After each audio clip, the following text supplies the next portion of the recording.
Buenos días, el día de hoy vamos a hablar sobre la evaluación del cristalino. Para hablar de la evaluación del cristalino, primero tenemos que hablar de sus componentes, el cual se compone por tres partes muy importantes, como son el núcleo, la corteza y la cápsula. A su vez, el núcleo se divide en tres zonas: el núcleo embrionario, que es la banda vertical oscura en el centro de la lente; el núcleo fetal, que es el limitado por las suturas Y anteriores y posteriores; y el núcleo adulto, el cual es visible después de los 30 años. Hay patologías que afectan la transparencia del mismo, como son los cambios relacionados con la edad, traumas, infecciones oculares, inflamación, medicamentos y opacidades congénitas. Al examen con lámpara de hendidura vamos a utilizar dos principales técnicas de iluminación, como son la focal directa y la retroiluminación.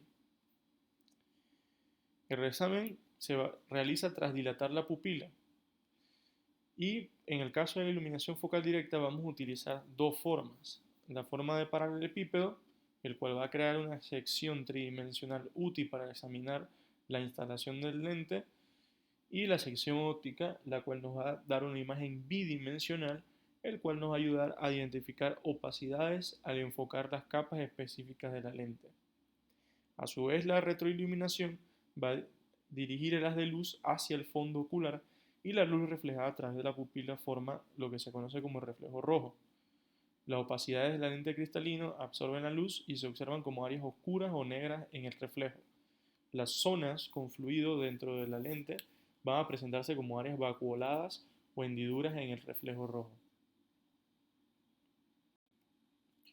Como técnica, si utilizamos la iluminación focal directa, hay que colocar al paciente cómodamente y ajustamos nuestra lámpara de hendidura. Usamos el microscopio y ajustamos el haz de luz a 1 o 2 milímetros para iluminar un paralelepípedo de la lente. Escaneamos sistemáticamente desde el borde temporal hasta el borde nasal de la pupila y viceversa. La sección óptica hay que reducir el ancho del haz hasta casi extinguirlo, y enfocamos fuertemente la opacidad. Realizamos el mismo proceso con la luz posicionada nasalmente. También se utiliza a veces la retroiluminación, en la cual colocamos la fuente de luz frente al microscopio, ajustamos el aumento a 6 o a 10 y usamos nuestro joystick para posicionar la luz. Formamos un pequeño paralelepípedo de 1 milímetro de ancho y 3 milímetros de alto dentro de la pupila. Así observamos irregularidades en el reflejo rojo que indican opacidades.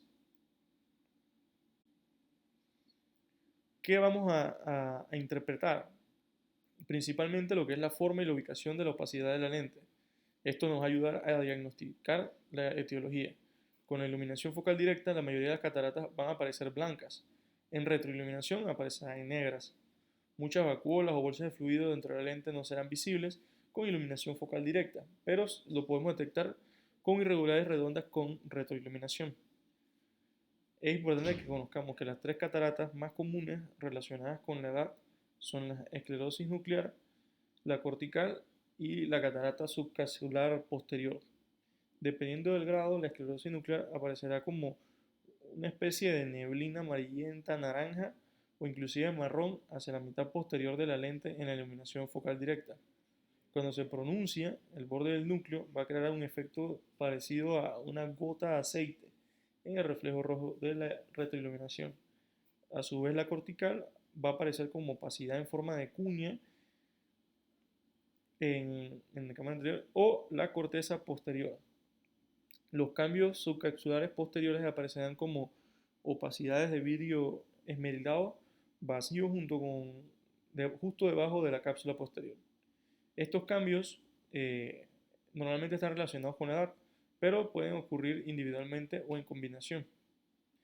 Es muy importante que el examinador aprenda a estimar el efecto de la formación de cataratas en la agudeza visual mejor corregida, basada en la apariencia de la lente. Si la agudeza visual se reduce monocularmente y se considera que los cambios de la lente cristalina son simétricos, entonces hay que buscar otras causas para explicar esa diferencia de agudeza visual.